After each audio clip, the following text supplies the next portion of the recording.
professor, você falou que curte vir aqui, curte trocar ideia, curte falar. Eu escuto você falando pra caramba. Cara, o que ainda te motiva a falar? O que ainda te motiva a vir aqui, por exemplo, trocar ideia e expor as coisas? Bom, primeiro ter gente que ouve, né? Tem gente que ouve. Isso é imprescindível, porque invariavelmente quem se esforça para enunciar um discurso tem sempre a expectativa de ser ouvido pelo menos por alguma outra pessoa. Uhum, pelo menos por um. E no seu caso, você está aqui fazendo as perguntas, mas você tem junto com você zilhões aí de pessoas que te acompanham e é muito bacana poder produzir algum discurso que possa ser contributivo, né? Que possa participar da vida do espírito dessas pessoas. Uhum.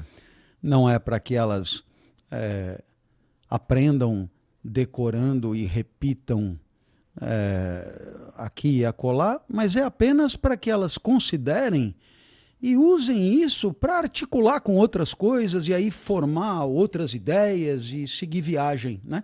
Como se fosse um grande quebra-cabeça onde eu colaboro aí com uma pecinha que, se bobear, ajuda a dar um colorido na produção intelectiva de cada um dos que estiverem ouvindo. Então, isso é muito legal. E acontece. Ou todo mundo que me encontra mente, mas todos me dizem isso. Quer dizer, graças a você, eu me toquei que... Uhum. E aí vem... Muitas vezes eu sequer vejo relação com o que eu tenha dito, mas não importa. Uhum. Né? Graças a você eu percebi que... E às vezes bobagens e às vezes coisas fundamentais da vida. Do tipo, graças a você pedi demissão do meu trabalho. Né? Por quê? Porque percebi que era uma relação inaceitável, abusiva, que a vida que me impunham era uma vida miserável. E quando você falou, eu me toquei na hora. No dia seguinte fui lá e falei, malandro, não vai mais rolar. Né?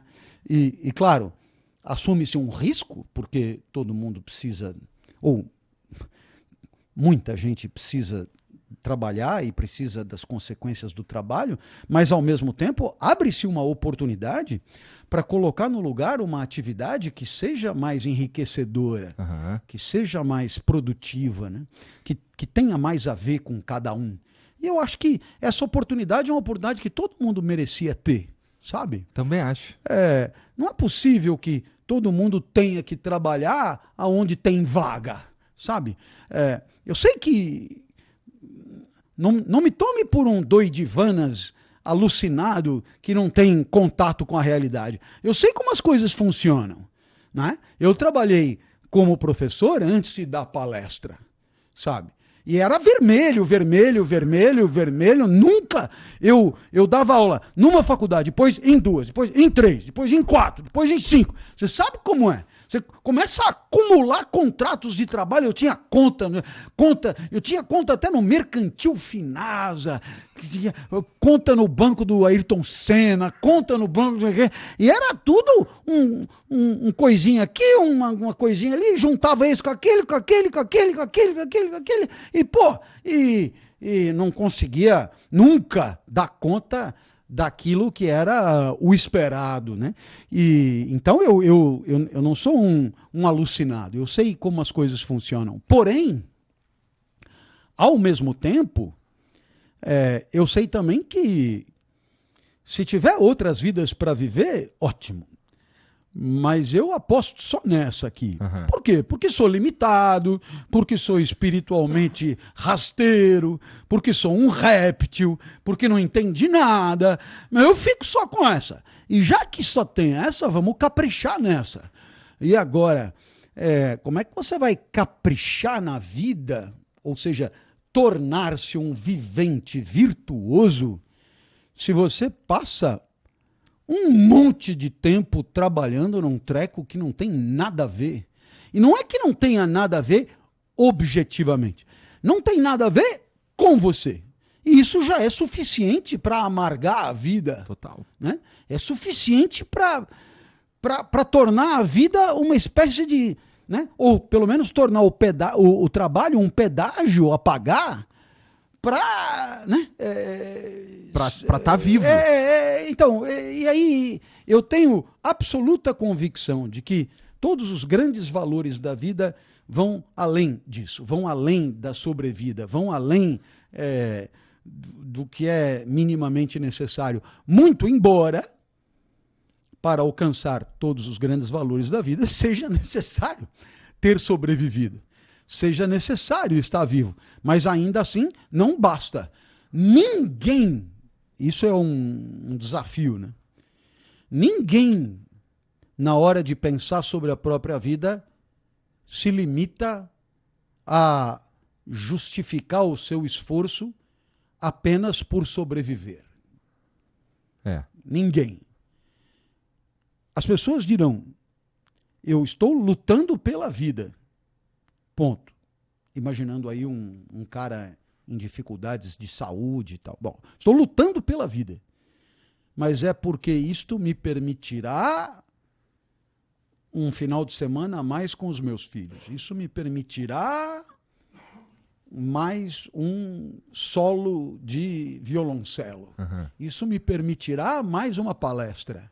Isso me permitirá mais uma ida ao Maracanã. Né? Boa. Isso me permitirá mais... Então, quer dizer, veja, é claro que estar vivo é imprescindível para que a vida tenha valor. Mas nenhuma vida tem o seu valor reduzido a estar vivo. É preciso algo além. Né? E, portanto, o argumento de que eu preciso disso para, né, honrar aí o que tem que ser pago, etc., é um argumento que pode merecer da sua parte uma análise mais assim generosa com você. Em que sentido? No sentido de você se perguntar, será mesmo, né, que não dá para ir atrás de alguma atividade mais alinhada com as minhas disposições mais genuínas e essenciais? Será que não é só covardia? Será que não é só medo? Será que não é só acanhamento? Sabe? Porque às vezes, né? Velho, eu pelo menos estou aqui, sabe? Isso aqui ninguém me tira e tal. É um saco, é insuportável, Mas eu fiz uma prova, passei e tô aqui. Agora, daqui eu não largo de jeito nenhum.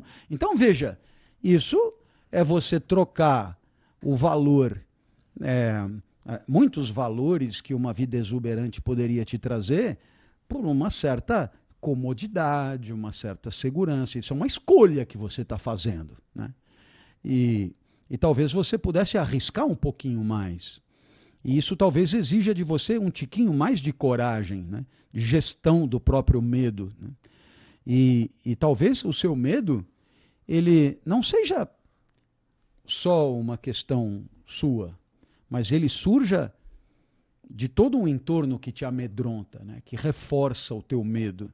Porque não falta gente do lado para dizer, não larga isso aí não, porque depois, aí é foguete, velho. Para arrumar outra coisa tá foda, né? É melhor segurar isso aí. E depois é o seguinte, trabalho não é coisa boa mesmo. Entendeu? Segura isso aí, se diverte depois e tal. Aguenta o tranco, entendeu? E aí, essas pessoas que às vezes até fazem isso na melhor das intenções, mas elas estão prestando um serviço profundamente empobrecedor, apequenador da vida, sabe? Uhum. E talvez elas façam isso para querer montar em torno delas um exército de semelhantes, né? Mas e o cara que tá no sufoco, que encontrou ali um lugar pra ele, sei lá. É porque assim, lá onde eu morava, lá no Jacaré, lá no Rio de Janeiro, lá, a galera meio que pegava o que dava pra pegar pra se virar, cara. Eu lembro de um amigo meu que ele falava assim, cara, eu trabalho pra quando eu sair, eu sentir fome, eu posso comprar um salgado. E aí serve qualquer porra. Os caras trabalhavam em literalmente qualquer coisa, especialmente porque não era um lugar de, assim, muitas oportunidades, assim. Eu vim parar aqui quase que por acidente, sabe qual é? Fazendo isso que eu tô fazendo aqui hoje. Na verdade, bastante por acidente. Pelo menos até encontrar isso aqui. Porque a minha história... Se bem que no meu caso eu ainda me saí um pouco melhor porque eu consegui fazer faculdade, eu dei aula de inglês 7 anos, então eu entendo que você estava falando aí de dar aula e tá sempre no vermelho. Mas a verdade é que assim, eu conheci um monte de gente que tava só tentando se virar, meu irmão, e se faltar aquele ali, já era. Então, eu diria que isso existe mesmo e, claro, em última instância, é preciso não tem muito se que conservar fazer. Vivo, claro. Mas eu acho que a tua própria trajetória, se você me permitir, é indicativa de que é possível. Uma outra fresta sempre existe. Eu não me lembro se comentei com você, mas tem um grande amigo que estudou comigo na faculdade, depois mudou-se para o Rio de Janeiro, trabalha hoje no consulado americano no Rio, e o filho dele foi seu aluno de inglês. Que legal. E assim, os elogios foram assim, sério? desbragados, assim, pô, cara, o melhor professor, todo mundo queria ter aula com ele. Isso é verdade. Cara do caralho, espetacular e tal. Ó, peraí. Para você chegar no ponto de ser avaliado por jovens que têm uma ótima formação nas suas escolas, etc., que estiveram no estrangeiro, foram aos Estados Unidos, dominam um pouco do idioma, estão o tempo inteiro em contato com o idioma, e reconhecem em você um caminho para o aperfeiçoamento do idioma, porque o teu trabalho é um trabalho de excelência, para você ter chegado nesse ponto, não foi fazendo gracinha na vida. Não foi. Não tente me convencer. Por quê? Porque, claro, haverá talento. Isso não há dúvida. Mas haverá esforço. Eu sei porque... aqui e acolá, alguma aula que preste eu já dei. E assim, isso foi às custas de dar muita aula, de repetir muita coisa, de errar muito, de sofrer bastante, de se empenhar muito, de não se acovardar ante fracassos, etc. Então, veja, você simplesmente minimizou, dizendo, eu estou aqui agora por acaso. É claro que o acaso participa da vida de todo mundo. Mas, desculpa, antes de estar aqui, eu sei, porque me contaram, e eu sou fofoqueiro, né? Que você já esteve brilhando como professor em instâncias onde a avaliação é criteriosa e rigorosa. Não é qualquer um que engambela, não. Então, eu tenho certeza de que, claro, você terá tido ao longo da tua vida provavelmente a sorte de uma ou outra orientação inspirada e bem-vinda que te disse, o cenário atual talvez não seja aquele em que queiramos continuar, mas há 2 ou 3 caminhos possíveis e se você cair de cara, até porque a derrota já está dada como realidade. Então, quer dizer, a vitória será uma façanha. A única chance que você tem é entrar para arregaçar. Você, sabe, você não pode entrar para administrar o resultado, porque você está perdendo de 5-0. né? Não pode entrar para administrar o resultado. A vaca já foi pro brejo, cara. Então, né, vamos encarar os caras. Mais ou menos como fez o seu time no Campeonato Mundial. Eu torci muito pelo seu time e pelos times brasileiros contra os estrangeiros e a torcida do Flamengo deve se orgulhar muito do seu time. Por quê? Perdeu? Sim, perdeu. Mas perdeu na trocação. Perdeu. Já estava perdido antes de começar, né? Até porque, não, digamos que os primeiros minutos não ajudaram, né? É verdade. Mas depois dali, peraí, meu irmão, agora, né? Tipo Rocky Balboa, a partir de agora eu não caio mais, né? Eu não caio mais. Agora esse cara, ele pode até bater, mas ele vai apanhar também. E vocês saíram pra briga. Coisa que muita gente não faz. Então eu fiquei orgulhoso do time. Não é o meu time, mas eu fiquei orgulhoso do time. E os outros brasileiros, de certo modo, também lutaram e fizeram a sua parte. Mas o jogo do Flamengo contra o Bayern é um exemplo de um jogo em que o time entregou tudo o que tinha. E isso é merecedor de todo tipo de aplauso.